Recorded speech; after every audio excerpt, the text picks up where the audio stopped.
எல்லா மக்களின் உரிமை காத்திட போராடி நின்றாரே பகையினை வென்றிட கொடும் சிறை கண்டிட்ட தடாரகியின் தலைமையிலே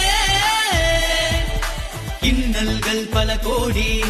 சூழ்ந்த போதிலும் இமய மலை போலே அரணாய் நிற்போ இந்திய தேசிய லீக் கட்சியில் இளைஞர்களே